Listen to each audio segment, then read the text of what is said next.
Hi, I'm Mary Rose Kuhlman. I'm a botanist and native bee researcher at MPG Ranch.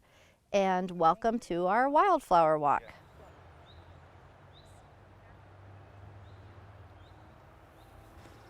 So this time of year is a really wonderful time of year to get outside. At least in western Montana, we're at the peak of our wildflower season, and there's really no wrong habitat to be in to see some gorgeous flowers and some cool insect activity.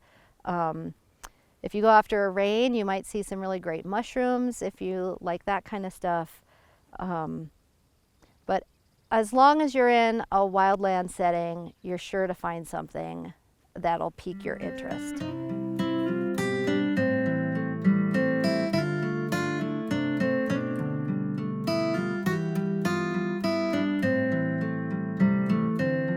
Here's our first wildflower. We actually have a couple here. This is Phacelia hastata, or silverleaf Phacelia. The way that this plant flowers, all the flowers are kind of on a stalk, do you see that, or a raceme? And they unfurl as they mature. And so the other name for this is scorpion weed, I think because of that curling. This is a lovely native plant, and it is well loved by all kinds of pollinators, especially bees. So if you have a chance to plant Phacelia in your yard, I would, because you're doing like a pollinator planting, I would highly recommend it. Asters are special in that this is not one flower, right? This is a flower head, and all these little guys in here are individual flowers. So, and sometimes even the petals are a flower. There's a tiny 5-petal flower in there. And then they'll mature from the outside in. And so the old-fashioned name for the aster family is compositae, or the composite family, because it's a composite of many flowers. So, and if you think about it like a sunflower, a common sunflower, which is also an aster, has all kinds of seeds all over it. Each one of those seeds was formed from each individual flower. And then the other thing you can look for, aster flowers will have lots and lots of bracts, all these little bracts underneath. Part of identifying flowers is looking at different characteristics, and one of these characteristics are lots of bracts. This is an aster called Oregon Sunshine. Check out this habitat that it's in. This is really a difficult site to grow anything productive at all. So these two species, Oregon Sunshine and Phacelia hastata, actually thrive in this kind of habitat.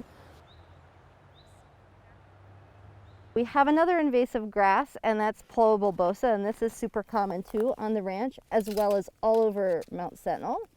So, this is typically a seed head on top, right? So this is where there would be like stamens and anthers, and there'd be sexual reproduction. But this particular species, which is called bulbous bluegrass, reproduces clonally, and in this seed head, it's actually producing tiny clones of itself. So if you look closely, you can see that this is actually several little fully formed plants ready to go. And see, it's on a bulb, bulbous bluegrass. If you have a root, you can see that there's a bulb at the base. So this individual grass has created like 100 babies of itself, copies of itself that are all ready to go when the conditions are right. So these white ones that people often say, I saw this flower and it looked like a tiny bear grass. That is death camas. So the reason why it's called death camas is because that European settlers, knowing that regular blue camas was edible, they would accidentally dig this death camas and eat it because it looks so similar. But I don't think it was necessarily this species, because this is such a dryland species, but there is a wetland species of death camas. And it's not only toxic to people, it's actually toxic to bees as well. And they can use it, but there's a specialist bee that uses it, and really not very many others. My understanding is that the nectar and the pollen is toxic. This is arrowleaf balsam root. There's not a ton of it on this hillside, but it's, you know, it's totally emblematic of Montana spring. This is also an aster species, and once again, look at all the many bracts underneath the flower head, and you can see all the individual flowers with their little reproductive parts extruded there. Very lovely. And these have a fertile, looks like they might have a fertile petal. If you look at the petal, there's like a little anther or stigma in there, it looks like.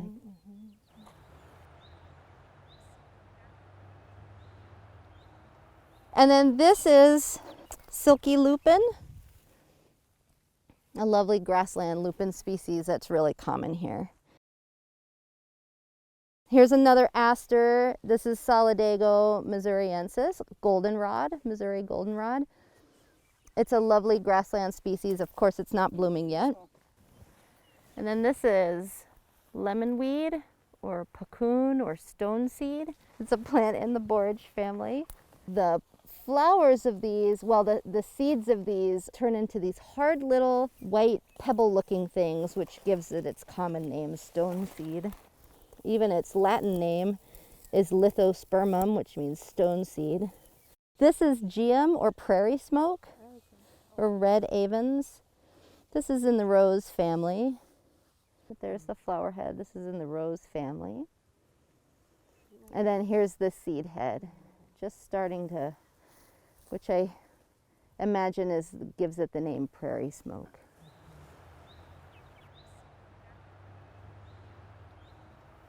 We have several species of biscuit root, and this one is 9-leaved biscuit root or 9-leaved lomatium. And if you look at the leaves, it's broken into 3 and then 3 again. And then this is in the carrot family.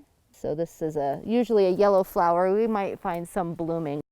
The important thing to remember about biscuit root is that it's an early spring plant, and it's also got this edible root, but it was an important food plant for indigenous people.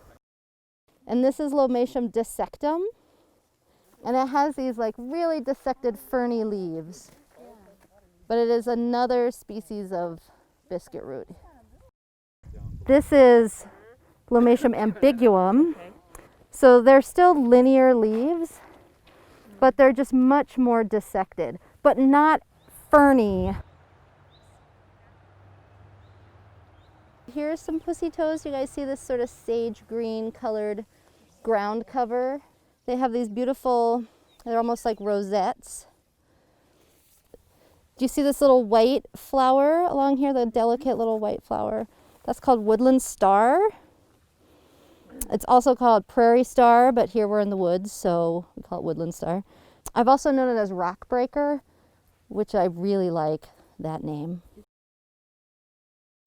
So this is a yellow bell. Do you guys know what yellow bells are? Yeah. They're an early spring flower. They're this beautiful, delicate, kind of elongated, pendulant yellow lily. And the genus name is Fritillaria. This is Fritillaria pudica. And Fritillaria means dice box in Latin, which is weird because it doesn't look like dice.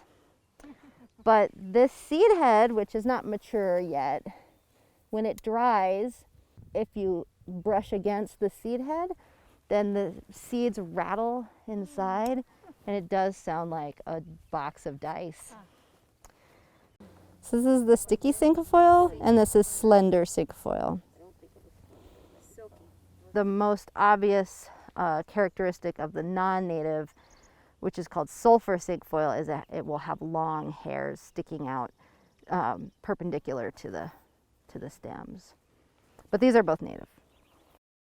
The serviceberry is just starting to bloom. That's the shrub with the white flowers. On the hillsides now, you'll see these splotches of white, and that's the serviceberry. So this is larkspur. This one is low larkspur. That's what we have here, Delphinium bicolor. The Latin genus name for this is Delphinium, and you might recognize that from the common garden Delphinium that's grown. That's usually way taller but it's in the buttercup family. And then here's gumweed still along the road. Do you see this stuff? So the reason why I'm pointing this out is because it's a lovely native. It provides a really nice late season pollinator resource. Curly cup gumweed, or Grandelia squarosa. This is sticky geranium, and it is sticky. So it acts as a defense against herbivores, and my understanding is that insects can get stuck in the resin or stickiness of sticky geranium. And when they get stuck there, it brings in predators, and the predators help to deter herbivores. Okay, there's some bluebells. People usually love bluebells.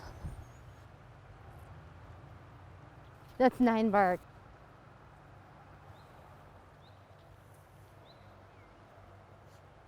So this is Blue-Eyed Mary. It's a sweet little annual plant. It's surprisingly a pretty decent pollinator plant, and it kind of loves these disturbed hillsides.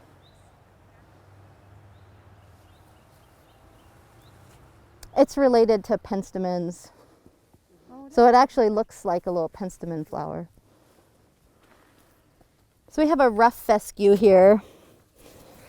And it's a really important forage grass here for wildlife.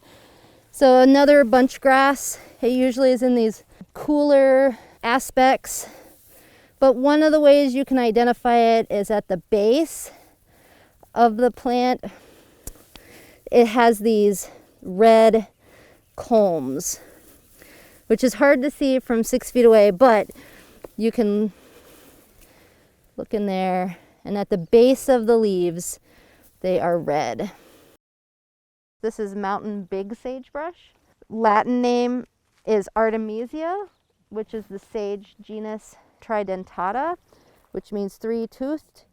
As a sagebrush, it has that real pungent, sagey smell. Bitterbrush! The seeds, if you put them in your mouth, you will not be able to get the bitter taste out of your mouth for like a half an hour. It's also a good forage plant for mule deer. This is in the rose family. It also has 3 lobes to the leaf, but it's a darker green. That is an arnica.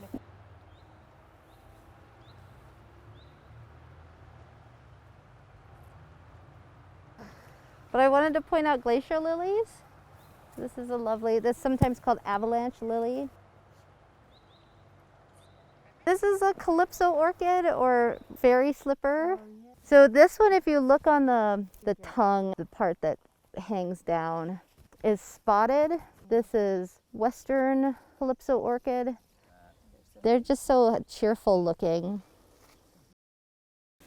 Do you guys know spirea? This is a betulifolia birch leaf spirea, or like a white spirea. So this is last year's flower. So it's, you know, it's dead. I mean, the flower stalk is from last year, but it'll have a white flower. It'll look just like that, but white. Here's a Rocky Mountain maple, and it's in bloom. People have tapped this to make maple syrup, but it takes a lot of sap. It's not worthwhile. You might as well tap the trees in town. And this is blue clematis, or Clematis occidentalis. Clematis is in the buttercup family. And it has this is a vining plant. So here's its vine, and it wraps around other vegetation for support. So this is, where is this even coming from? Here's some of the vining stems here. And this is going up here and grasps on and wraps around other plants. So. Gophernuts, or wild hyacinth, that's the other name, or tritelia. And then this is called cutleaf daisy, and you can see, guess what? It's another aster. And it has very highly dissected leaves, so cut leaf daisy. This is cushion buckwheat, Eriogonum ovolifolium. There's a lot of them in the western United States. So it has a lot of endemism, which means that they can be really, a species can be really localized. I just wanted to point out this penstemon. This is fuzzy tongue penstemon. It's not blooming yet. This is Holbold's rockcress. And this is a lovely native brassicate in the mustard family. And it's a short-lived annual. This yellow is groundsel. So this is another aster. And you can look on the back. The head has lots of bracts. And then if you look in the flower disc, there are many tiny flowers. And you can see here, there's a little flower, there's a little flower. Each of these is a little flower, and sometimes even the petal is its own flower. And a western meadow rue here. They have male and female plants. This is the female plant. The male has, the flowers are kind of pendulent, and they sort of, the stamens hang down like chandeliers almost. That's the obvious difference. So. And these are all just pistils or stigmas sticking out. This is stonecrop. It's a succulent, and it'll have a yellow flower a little bit later in the year. If you find any black and yellow caterpillars on it, this is the preferred larval food plant for Rocky Mountain Parnassian butterflies. Oh, and there's some paintbrush. In the woodlands here, we have miniata. The paintbrush is Castanea miniata. It's smoother. It has, most of the leaves are entire. They're more linear. But the ones we see in grasslands here are mostly Hispida, which I think is rough or harsh Indian paintbrush. And they have more lobed leaves.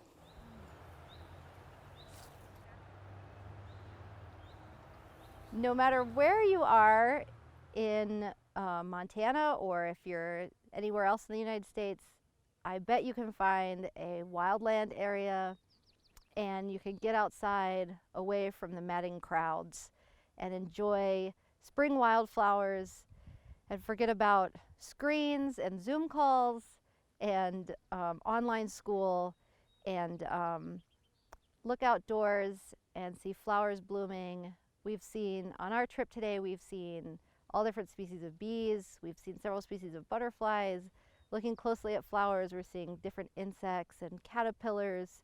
There's just really a lot to see when you get outside and decide to look.